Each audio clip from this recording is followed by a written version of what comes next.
fuck? What the fuck? What the fuck? What the fuck? Welcome to What the Fuck Are You Reading with Kaylee and Casey. A podcast and book club for all of the book lovers and shit talkers.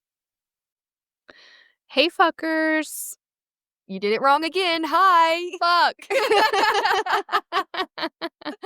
Hey, Casey. How are you Hi. today? Actually, Casey is in the Dominican Republic, so we are recording a special bonus episode for you.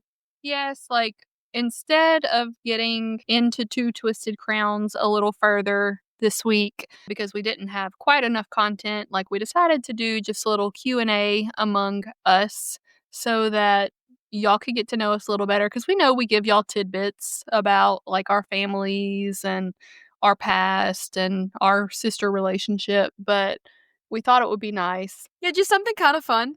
Yeah, just we have some questions. And we pulled up. don't know each other's questions either. I just want to let you know. So our first question that we are going to dive into is, what made us want to start What the Fuck Are You Reading in the first place? Like, what was the idea of this podcast? Yeah, and I think that you need to answer that because all I got was a phone call. Hey, you want to do this with me?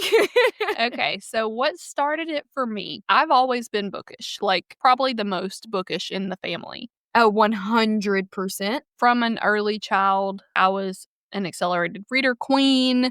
I just loved books. I was very indoorsy. I wanted to sit inside and read or do puzzles or whatever. I've always been very solitary, to be alone. I was whatever the opposite of everything she just said. Absolutely. Like, Casey did not grow up a reader. Not even a little bit. Whenever I was a teenager, I started reading the Outlander series, which I love. Still love. Not caught up because I feel like I need to reread them again, and it's such a huge undertaking. Yeah, it takes like a year to reread. That I haven't done it, but I do love the characters, and they really pulled me into reading in a deeper way. Mm-hmm.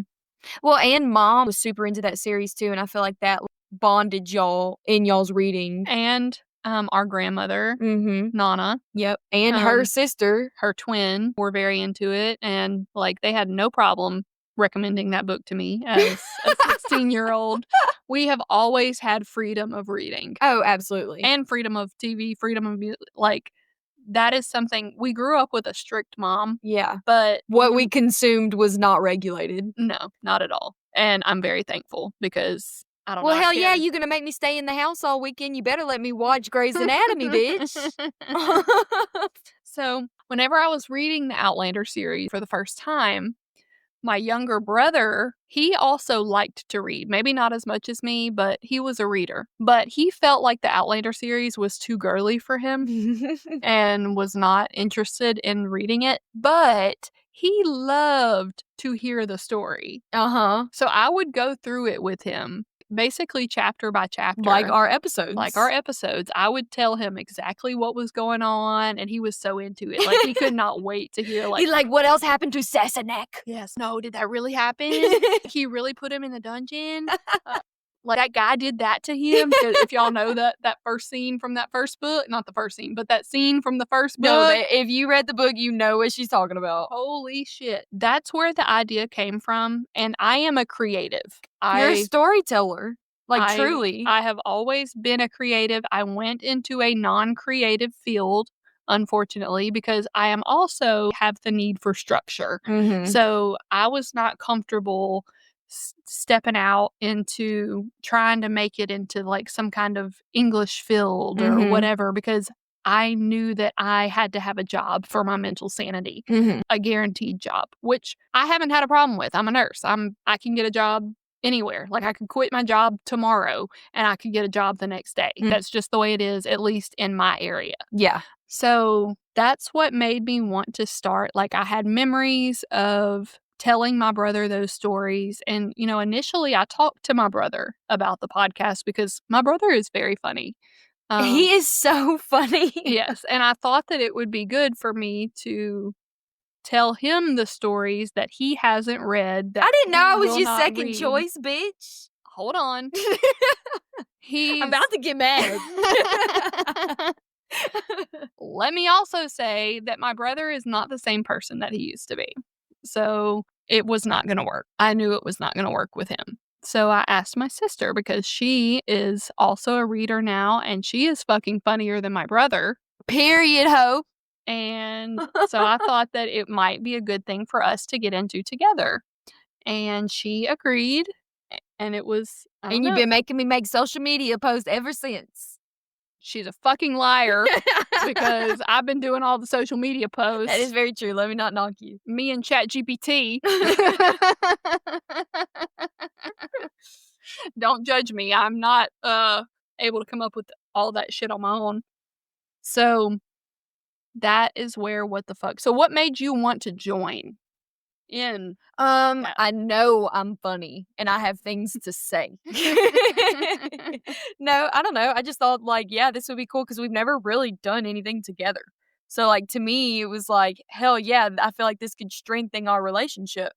And it has. No, truly, wanna we say, talk like, almost every day now. 100%. Like from a relationship that was like more of like an aunt niece kind of thing to a real sister bond. Mm-hmm. So I know Casey better now than I ever have before. She is someone that I reach out to if I'm struggling. We have really grown so much closer. So Oh, absolutely. I can, and I'm sure anybody that has a sister that they're close with can say the same thing. When you call me, I can tell what your mood is by the tone of your voice now. yes. So regardless of where the podcast goes, this has been life-changing in a good way. Oh, So very happy with that. So what do you want to ask? let's see. What is something that people would be surprised to learn about you? And we can both answer this question. Okay. Well, I don't think it's going to be a surprise now that I've already told everybody like how solitary I am and how I would think like one thing for me, if you meet me in person, like I'm very cordial, like you're not going to catch me like dropping F-bombs all over the place. You will me, sorry. Yeah, I mean, this is who I am with the people who I am most comfortable with, Mm-hmm. but it's not the me that you're going to catch in the street, basically. Yeah. I had one about myself and now I forgot. Oh, I think that what would be like most surprising about me, because I feel like I come off very like chaotic and all over the place and like whatever, is how kind of OCD and organized I am. But I truly get that from our mom, like through and through. She says it sometimes. She's like, "Is it weird to you that you're me?" And I'm like, "Yeah, because I fucking hated you for a while, bro." I used to sit in my room and plan your demise. What is the first book that ruined you in the best way? What book touched you? What is the first book that stands out to you as a book that really got you into reading? So, I don't know. I kind of like went through different timelines, but the very first book that ever I was like, I get it. Like, I understand why people are readers was Mr. Mercedes by Stephen King. That was the first book that I ever like jaw dropped, stayed up all night long having to finish it book. But the book that I would say ruined me, because I don't think anything will ever compare, was the entire ACOTAR series, A Court of Thorns and Roses. That to me was like how you were explaining Outlander a minute ago. That is A Court of Thorns and Roses to me. Yeah, so like obviously Outlander to me was not my first though. Like the Harry Potter books. Yeah, that's kind of like engraved in our family though. Like we Mhm. all were required to love Harry Potter. Like the Harry Potter books were one of the first that just made me feel like that sense of magic that reading can bring you. Like Yeah. not just magic in the series, Yeah. magic in the world, but just magic in that it was able to completely engulf me. Like you were And in another world when you were reading it. mhm. Yeah. And it is a family thing. Like our brother wrote a letter when he was 10 years old, basically praying and hoping that he would get a letter on his 11th birthday. He also used to write to Ginny Weasley. Sorry, Colin, I'm blasting you right now. And then a little bit older, the Twilight series was my whole identity. So, yeah. And y'all can hate it. Y'all can love to Okay, hate but it. so many people love it. So even if a lot of people say they hate it, it was wildly popular even before Edward Cullen was Robert Pattinson. I understand the problems that people have with it. I do. But at the same time, now I'm 36 years old and it's still my comfort read. So, whatever. Yeah, I don't know. Imprinting on an infant is pretty fucking crazy. All right, it's your turn. Oh, God. What is something that has surprised you since starting our podcast? I'm going to be like real raw and honest here. It surprises me that the lack of support that we have gotten from the people who supposedly like love and care about us the most. Yes, the people that have been telling us for years, like, oh, you should do something with your reading or you should do something because of your personality. And so we are, and they're just like, oh, okay.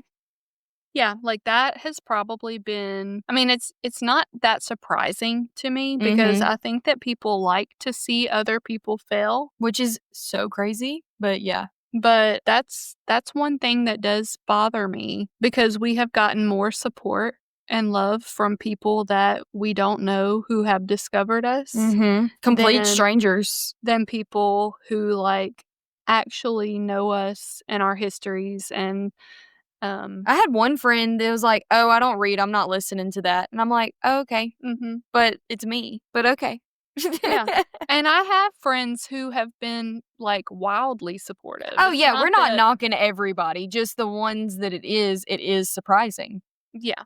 Because like it's just odd because we would expect to have like at least a built-in set of people who would support us just because it's us. You know? Were you looking at the fact that my shirt has holes in it? No. Oh, I thought that's what you were looking at.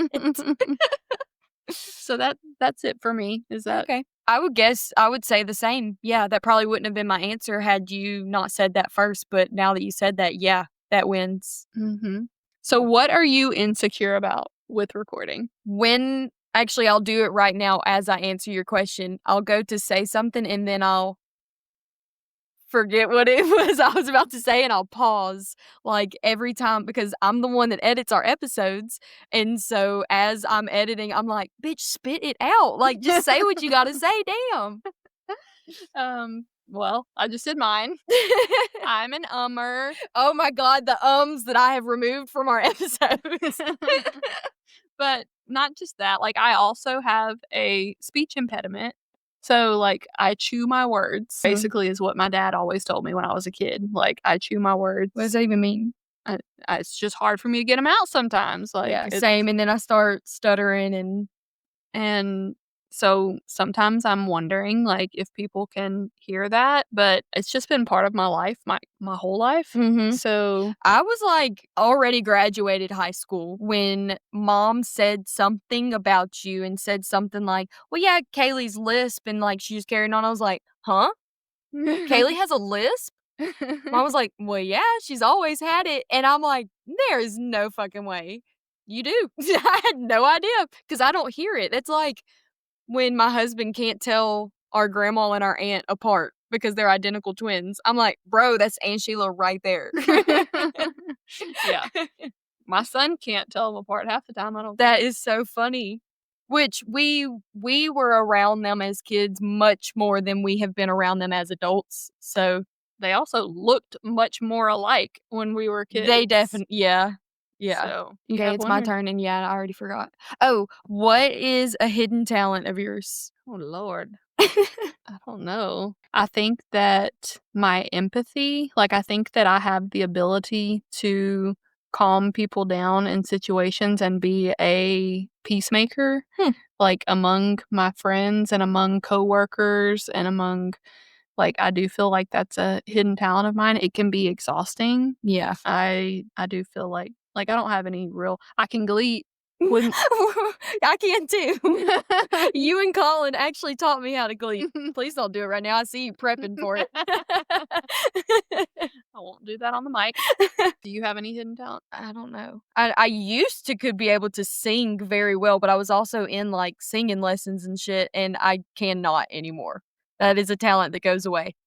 And I am wildly unathletic, so, like, I never had any of those talents. So Casey's, like, downplaying right now, like, she's very naturally athletic, so I do feel like But that's also, like, I used to be able to do 15 back handsprings in a row if I wanted to. Now, if I get up wrong from a chair, I'm down for 3 days. I can't do a fucking cartwheel, okay? Like, never could in my life, so And the one time you tried playing softball, you got hit and never played again. I got hit right in the fucking face. It was terrible. So, no, I did play softball as a child. My parents, or especially my dad, really wanted that Well, for and me. Mom was huge into softball in her high school, too, so I'm sure they just assumed you would naturally be able to do that. Mhm. Psych! And so it was fun for me as a little kid playing with my friends, but, like, the older we got, the more obvious it got that that is not my talent, and I got out of it. And I was just more academic. I was very into school and I did theater and stuff. So, how different are we, really? Like, I think we've already made it clear that, like, we are very different. Casey is very I'm looking at us in the camera right now, and I'm very tan. Kaylee's very pale. Still hot. Yes. Looks-wise, we are very different. Casey is very petite. She was a tiny child. Like, our mom carried her on her hip until she was, swear, like 10. I was a very average-sized teenager or whatever, kinda got chunky I was in about to say, you've college. never been heavy except for that one time you was pregnant.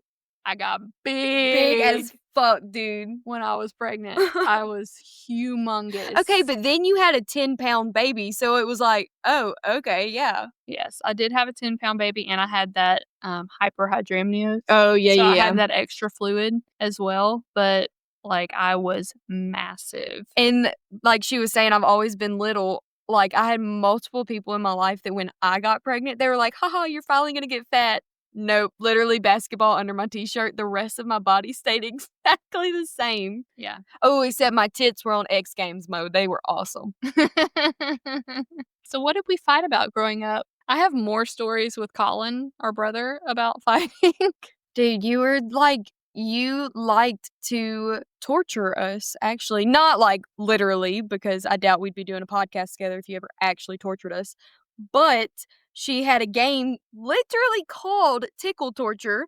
And as we just discussed, I was just a little tater tot, and she would sit on me, hold my arms above my head, and tickle me until I cried, peed myself, or she just got tired of it. Yes. So one that I remember, which Casey was, like, not the easiest younger sibling to have as someone who was antisocial or whatever. Like, I had my certain group of friends, like the same group of friends from, like, kindergarten to 12th grade. We rarely fought, and so my house was often the place that people would want to come hang out. Like, my mom was young and cool, and so Casey would always want to insert herself and be around me and my friends, and I'm like, "Get the fuck out, man." Oh my god, I will never forget. I saw you smoking a cigarette one time, and you were, like, young, and I, was so devastated. Y'all would have thought I caught her smoking meth or something. It was like, I didn't know my sister was a drug addict. Oh my god! I used to love a secret cigarette, Oh, man. bro. If I didn't have asthma, that'd be oh my goodness. No, I've had friends that you would pick us up from ballet, and you would make us play either heat out or freeze out in the car. And so my friends would be like, "Who's picking us up today?" And if I ever said my sister, they'd all be like, "No, no." So, well, can we tell the story about Shelby's dog? Oh my god, yeah. Oh my god. You gonna be okay with that? Shelby listens, so hey, Shelby, sorry, trigger warning. So Rest in peace, Angel. Sorry. one time I was driving by my sister's friend's house, and I don't know if I had, like, gone to drop her off or you off. No, we were coming back from Melanie's house. Okay. Or Melanie and Courtney. Hey, fuckers. Yeah, so and I was just driving down the road. It's not like I was, like, trying to seek and we've already discussed that I'm, like, a huge animal lover. Yeah, Like, and you and Colin were in the front and I was in the back seat. I would never hurt an animal purposefully, but this dog was chasing my car, and I hit it. Well, I wouldn't even say chasing. We were just going down the road and the dog ran into your car. Like, the back tire. It was in no way your fault. But I was horrified. Like, And this was my very best friend in the world's dog. Yeah. So, and, like, I didn't stop, okay? Like, I know I should have. Y'all come at me. I was a teenager. Me and Colin are screaming. Or no, actually, I'm screaming, "You hit her dog!" Colin saying, "No, she didn't stop." And Kaylee is sobbing. I am sobbing, freaking out. I called Courtney, like, because we had just left her house. I called Courtney and told her what happened. And, like, I felt so bad. I felt so terrible. But I didn't fess up either, okay? Like, I didn't tell Shelby or her mom or whatever. And, like, to me, I was like, I guess the dog's dead. I don't know. Turns out dog just lost a leg. That dog lived for like another 10 plus years, by the way. And then Casey and Shelby ended up getting in a fight at some point. And Casey's like, and by the way, like, my sister ran over your dog. So that's how I got outed. Oh, I don't even really remember that fight. But yeah, I do remember I was the one that told her, like, yep, Kaylee did that. Oh, God, it was terrible. So those are some fights. Like, mostly it was me, like, wanting to get Casey out of my hair. Casey was, like, the most over-the-top child. Hey, like, but I was loyal. I never told Mom that you had a tattoo or that you smoked cigarettes. I don't still smoke cigarettes, by the way, even though I would like to sometimes. And my mom ended up finding out about my tattoo when I was giving birth. The nurse didn't ask my mom to leave the room whenever she was doing, like, her history and physical of me before I went in to have my son. And that's one of the questions. And so that's when my mom found out about my tramp stamp. Hey, but that was the perfect day for her to find out because she couldn't be mad at you because you were about to give her a grandkid. Let me tell you that it has changed the way I nurse, though. Yeah? Because I make sure that people are out of the room before I ask any kind of questions that are sensitive. Well, yeah. Thanks, that nurse. Oh my God, everybody in the room when she asked that too. I was there for that. Oh, God. And Noah's dad was like, "I have one too," and, like, lifted up his sleeve. And she turned to look at your best friend, Molly, and she was like, "Do you have one too?" And she was like, "No, ma'am." Yeah, she fucking did. So she did have one? Yeah. I'm pretty sure at that point she did. Because she got one, I don't think it was that long after mine. So, anyway. Do you have another question? If your life was a novel, what genre would it be and who would write it? Okay. Like, real life, it would be some kind of, like, coming of age story where the main character figures out her true worth. So what would I want it to be? Like, some kind of smutty romance. Not Dante, though. Not Dante. Not that dark. Not a dark romance. Okay, so mine would probably actually be like a thriller. The craziest shit happens to me, written by, like, Riley Sager. But I would want it to be like whatever genre is Where the Crawdads Sing. Like that type of, I don't know. I wouldn't say that that's like a feel good whatever, but it's, whatever that genre is. What is it? I don't know. I think it's, like, very literary. But yeah, it's you know not, me, like, very literary. It's not, like, super deep. I kind of break up. There's Oprah's book club type books that are truly really beautifully written and a lot of times, like, gut-wrenching or whatever. Then there's, like, Reese's book club picks, which are And then there's lighter. What the fuck are you reading book club? Then there's what we read, okay? And Not that I read a lot of everything. I Mhm. always have. But the stuff that I like to talk about is the stuff that gives us something to make fun of. Mhm. So it's not that maybe that goes back to like what would surprise you about me. I read stuff that is a lot more serious and in depth Mhm. than the stuff that we talk about on the pod. I really need you to read The Women by Kristen Hanna. It's so freaking good.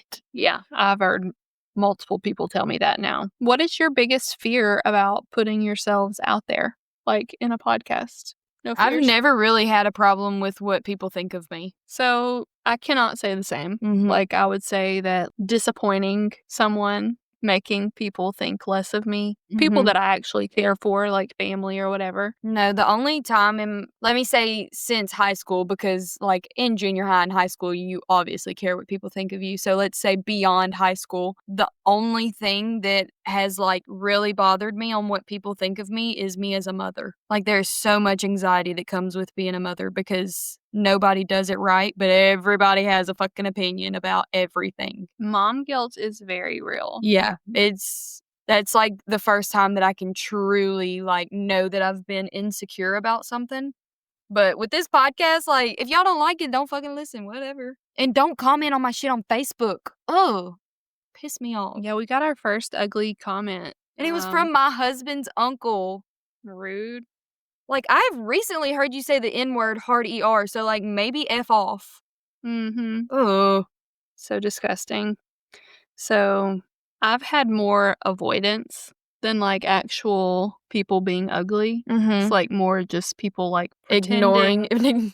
Yeah, pretending like this isn't a big part of my life because it is Uh-huh. a big part of my life. Like it takes up a significant amount of time. Mhm. In And which, I guess, not to defend anybody, but like I had no idea how much time that this was going to take up until we did it. yeah, and it's like I don't regret it because it's my outlet. Like it's Mhm. my hobby. I mean, like I had reading as a hobby, but this makes me read with more purpose and with more Mhm. intent. And I have just really enjoyed it. Like I don't want to stop. Mhm. I only hope that we get better Mhm. and that we grow, and like it would be great to get some kind of side income from it one day. Mhm. But The goal. that's not even why we do it. Yeah. Because we're not unrealistic. Like we know how hard it is to break out. Yeah. And If anything, like this is just like you said, giving us a hobby and growing our relationship. So like already that's enough.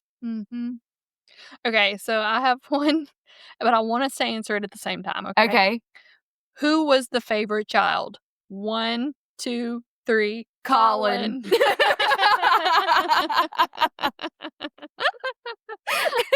Our brother. And he thinks that we are so much that it just makes it even fucking funnier. So No, mom is very big on equal between all of us. She always just said whoever I'm with that weekend is who's my favorite. yeah, it's not that I have any trauma from that. Uh-huh. Like It was just very obvious. it's just obvious. Yeah. Is there anything you want to discuss? Any last thoughts you have? No, I do wanna mention that your cat's meow is fucking insane. It is so loud, dude. Yes, poor Gilligan.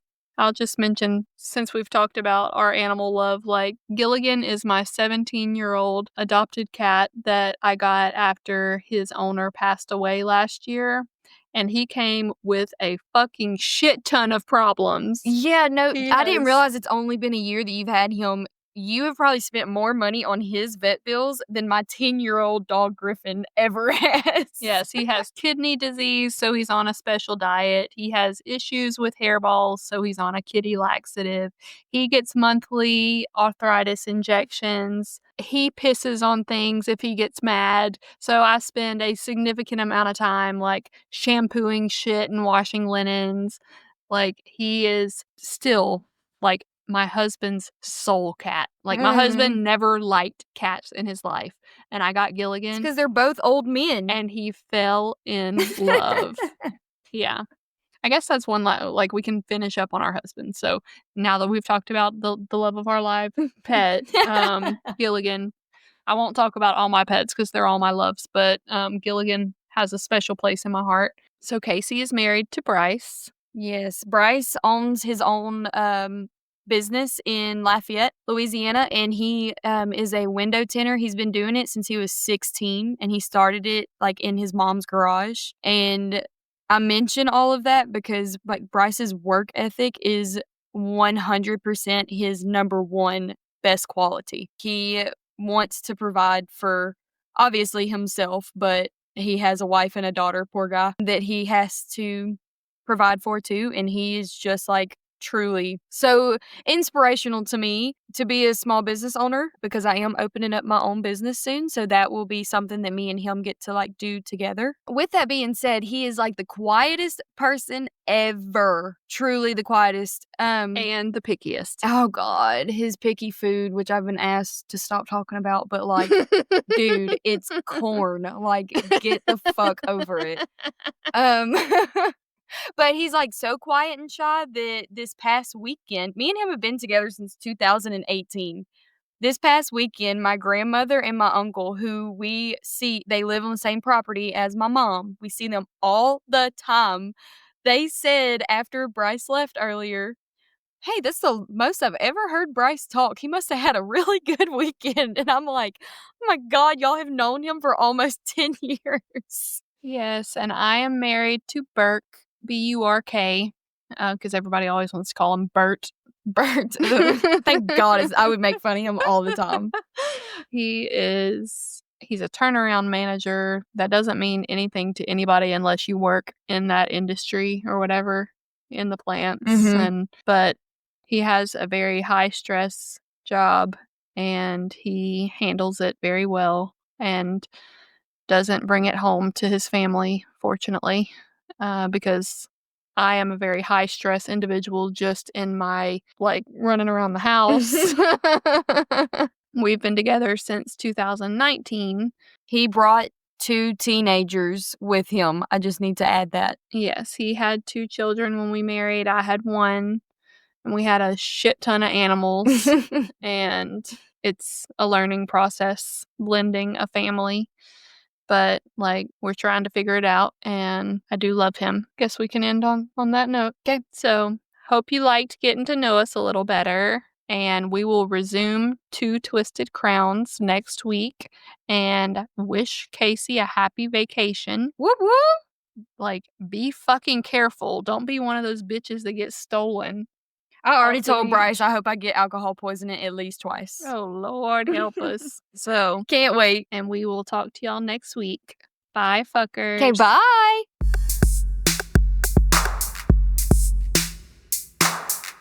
Thank you for listening. Please leave us a 5-star review on Apple or Spotify. Go like and subscribe to our channel on YouTube.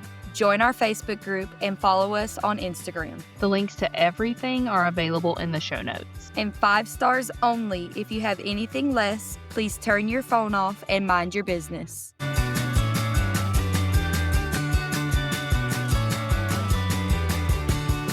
Bye, fuckers.